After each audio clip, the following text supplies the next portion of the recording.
सालों गुजर जाते हैं, शेख कहता है कि जिक्र कल्बी करो, हम बैठे हैं घर में मोबाइल देख रहे हैं, फिल्में देख रहे हैं, गाने देख रहे हैं, ड्रामे देख रहे हैं, उसका टाइम है, गंदी सोबत बुरी सोबत में बैठने का टाइम है, लेकिन जिक्र कल्बी का टाइम आता है तो हम पर नींद तारी हो जाती है। क्यों? शेख का हुक्म नहीं है। शेख तो रोज कहता है, हर महफिल में कहता है कि तुम जिक्र कल्बी करो, और नहीं तो 15-20 मिनट तो कर लो, लेकिन वो टाइम हमारे पास नहीं है। फिर पीर का मुरीद के साथ, मुरीद का पीर के साथ एक मोहब्बत का रिश्ता होता है, मोहब्बत से रिश्ता जुड़ता है, मोहब्बत के बगैर रिश्ता नहीं जुड़ेगा। जब तक मुरीद के दिल में पीर की मोहब्बत नहीं होगी, उसको फैज़ भी नहीं मिलेगा। और इसी तरह ये दो तरफा रिश्ता होता है, पीर को भी अपने मुरीदों से मोहब्बत होती है, साथ में वो उसके रूहानी बेटे होते हैं, रूहानी बेटियां होती हैं, उसको भी अपने मुरीदों से मोहब्बत होती है। इसलिए मुरीद को ज़्यादा मोहब्बत होनी चाहिए अपने पीर से, पीर के अलावा कुछ नज़र नहीं आना चाहिए। हाँ, दूसरे अल्लाह वालों की सोबत में जा सकते हैं, लेकिन एक चाचे की हैसियत से, पीर बाप की हैसियत से होता है। दूसरे अगर बुजुर्ग के पास कोई जिक्र खैर मिलता है, इल्म हिकमत की बात मिलती है, जाना चाहिए, उसमें मना नहीं है, कोई मना नहीं है। तो लेकिन एक इस तरह के जिस तरह आप चाचे से जा रहे हैं, जाकर चाचे की सोबत में बैठते हैं, तो ये मोहब्बत का रिश्ता जब तक पैदा नहीं होगा तो उस वक्त तक मोहब्बत कितनी होनी चाहिए। हज़रत ख्वाजा मोइनुद्दीन चिश्ती अजमेरी पाक अलैहिर्रहमा पाक जब अजमेर शरीफ में तशरीफ़ लाए ना, तो एक कपड़े का एक खाना बनाकर वहाँ पर आप बैठा करते थे। तो असर के बाद ना आप रोते थे, गरियाजारी, इतना रोते थे, गरियाजारी आवाज़ बाहर तक जाती थी। तो एक हिंदू नौजवान शख्स था, वहाँ से असर के बाद गुजरता था, तो वो आपको रोता देखता था, तो वो घर जाकर माँ से पूछता है कि ये मुसलमानों का ये साधु ये रोता क्यों है? तो माँ ने कहा कि मुझे तो नहीं पता, तू जाकर पूछ ले उससे कि क्यों रोता है। तो एक दिन वो अंदर खैमे में चला गया, तो उसने कहा, बाबा जी आप रो क्यों रहे हैं, क्यों रोते हैं आप? तो हज़रत ख्वाजा मोइनुद्दीन चिश्ती अजमेरी पाक अलैहिर्रहमा पाक ने सर उठाकर फरमाया, बेटे मुझे अपने शेख की याद आती है, मैं अपने शेख की याद में रोता हूँ। तो मोहब्बत तो देखें। तो वो हैरान हुआ कि मोहब्बत में भी रोना आता है। जब मेरे आका अलैहिस्सलाम ने सैयदना सिद्दीक़ अकबर रज़ी अल्लाह ताला अन्हु से फरमाया कि सिद्दीक़ तुमने मेरे साथ मदीने हिजरत करनी है, जब ये कहा तो सिद्दीक़ अकबर रोने लग गए, मोहब्बत में, शफ़क़त में, प्यार में। हम आयशा सिद्दीक़ा रज़ी अल्लाह ताला अन्हा फरमाती है कि मैंने उस दिन समझा मोहब्बत में रोया भी जाता है।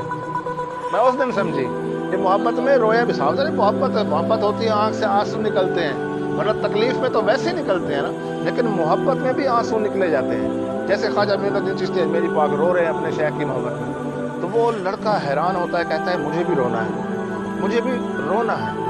तो आपने फरमाया कि दो शर्तें हैं, अगर ये कर लेगा तो तुझे भी रोना आ जाएगा। रोने में भी ये लुत्फ है, कभी रो कर देखें, सरकार अलैहिस्सलाम के इश्क में रो कर देखें, हिजर में रो कर देखें, मदीने की याद में रो कर देखें, तड़प कर देखें, इसमें बड़ा ही लुत्फ रखा है अल्लाह ने। मदीने के वस्ल में जाने में भी इतना मज़ा है, और उसके हिजर में भी अल्लाह ने मज़ा रखा है, तकलीफ नहीं है। वो उस दूरी में भी अल्लाह ने ऐसा मज़ा रखा है, आशिक सारी सारी रात रोते रहते हैं मदीने की याद में। तो दो शर्तें आपने बताया कि दो शर्तें हैं, अगर ये पूरी कर ले। तो उससे पूछा कि कौन सी दो शर्तें हैं? आपने फरमाया कि एक तो कलमा पढ़, फिर मेरा मुरीद हो जा। तो वो आया माँ के पास, तो माँ ने भी कह दिया कि तू तो है जिद, अपनी जिद पूरी करता है, तो मैं तुझे इजाज़त देती हूँ, जा मुसलमान हो जा और मुरीद हो जा उनका। तो वो आया, कलमा पढ़ा, उसने मुरीद हुआ। अब दिन इकट्ठे गुजरने लगे, सुबह नाश्ता भी इकट्ठा होता था, शाम को खाना भी इकट्ठा होता था। सुबह आप वाक पर जाते थे, वाक करते थे, तो वो उसको साथ लेकर जाते थे। सुबह शाम आपकी सोबत में बैठा है, संगत में बैठा है, दीन की बातें भी सीख रहा है, और मुर्शिद के चेहरे को भी देखता रहता है, हर वक्त उस सोबत में जो है, सोबत में। तो ऐसे महीने गुजर गए, कई महीने गुजर गए। तो एक दिन हज़रत ख्वाजा मोइनुद्दीन चिश्ती अजमेरी पाक ने फरमाया कि तुझे 3 दिन की छुट्टी है, तू जा, घर हुआ छुट्टी है, अब घर चला, तेरा घर हुआ। तो उसने कहा ठीक है, मैं जाता हूँ। घर आया, सुबह से शाम हुई, शाम को दिल उसका उदास हो गया। माँ ने 3 रोटियां सामने रखी, 3 रोटियां खाने वाला, उससे एक लुक़मा ना तोड़ा जाए। तो माँ ने कहा क्या है, क्या हुआ, खाना क्यों नहीं खा रहे? तो कहता है कोई पता नहीं। शाम से रात हो गई, शाह की नमाज़ पढ़ के जब घर आया तो उसकी हालत अजीब थी, तो रोने वाली शक्ल बन गई। फिर माँ ने पूछा क्या हुआ? कहता है कोई पता नहीं। پھر تہجد کا وقت آیا تو اس کی تھوڑی سی ہچکیاں نکلنی شروع ہوئی، رونے شروع ہوا، منہ بھرنا شروع ہوا۔ جب تہجد کا وقت آیا دھاڑے مار مار کر رو رہا تھا۔ تو ماں کہتی ہے کیا ہو گیا؟ کہتے ہیں مجھے بابا کی یاد آ رہی ہے، مجھے اپنے شیخ کی یاد آ رہی ہے، میں اس کے بغیر نہیں رہ سکتا، اور وہ جب تک اس کی زیارت نہیں کروں گا میں نہیں رہ سکتا۔ اماں جان آپ اس کے بعد جائیں، مجھے اجازت دیں۔ 3 دن یا کیا یہ 1 دن نہیں گزرتا مجھ سے۔ تو وہ رونے لگ گیا، وہ رونا اسے آیا شیخ کی یاد ہے۔ تو ماں تو نہیں دیکھ سکتی اپنے بیٹے کو رونا، تو وہ گئی صبح کے وقت حضرت خواجہ میری پاک کے پاس، کہتی ہے پتہ نہیں آپ کا اس کے ساتھ کیا تعلق ہے، رشتہ بن گیا ہے، میرا بیٹا مجھ سے تو اس کا رونا نہیں دیکھا جاتا، آپ اس کو بلا لیں۔ آپ نے فرمایا ابھی تو 1 دن ہوا ہے، 3 دن تو گزرنے دو۔ واپس چلی گئی، واپس گئی، اس نے کہا کہ اس طرح جواب دیا ہے ابھی 3 دن گزر جائیں پھر چلے جانا۔ پھر اس دن دوسرے دن اس کی حالت اور غائب ہو۔ جو جس نے شراب دید پیر کی ہو اس کو کہاں مزہ آئے گا اس کے بغیر؟ اس نے تو پیر کی دید کا جو نشہ اس کو ملا ہوا تھا وہ 1 دن گزرا، اس کی حالت غیر ہو گئی۔ دوسرے دن تو اس نے ماں کے پاؤں پڑ گیا، اماں جان کسی طرح سے اجازت لے آئے، میں نہیں رہ سکتا۔ تو وہ گئیں، انہوں نے پھر خواجہ صاحب نے کہا کہ اچھا چلو اس کو بھیج دو۔ دوسرا دن ہوا، ابھی 3 دن بھی نہیں گزرے، اچھا چلو اس کو بھیج دو۔ دوپہر کا وقت تھا، وہ گیا مسجد میں، آپ درس دے رہے تھے، تو وہ ادھر سے دیکھ کر اس نے چیخ ماری، مرشد کو دیکھا تو چیخ ماری، محبت میں رفت مطلب اس کے ایسی دقت طاری ہو گئی۔ تو پھر وہ آ کر قدموں میں گر جاتا ہے۔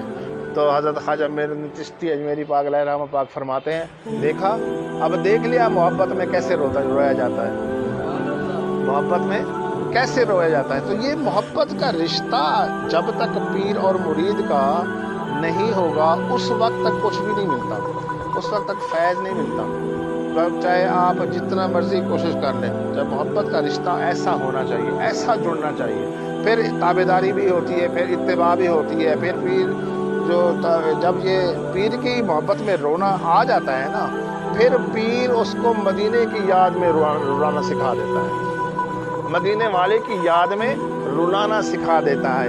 پھر جب مدینے والے کی یاد میں رولانا سکھاتا ہے، تڑپتا ہے وہ مدینے کی یاد میں، پھر پیر اس کا ہاتھ پکڑ کر مدینے والے کی بارگاہ میں حاضر کر دیتا ہے، پہنچا دیتا ہے۔ یقیناً جو اللہ والوں کی جو باتیں میں آپ تک پہنچا رہا ہوں، میں اپنی طرف سے کوئی بات نہیں کر رہا، یہ ہمارے شیخ کی باتیں ہیں جو انہوں نے فرمائی ہیں کہ جب پیر کی محبت کامل ہو جائے گی پھر پیر ہاتھ پکڑ کر حضور کی بارگاہ میں لے جاتے ہیں، پھر وہ فنا فی شیخ سے فنا فی رسول کی منزل طے کرتا ہے۔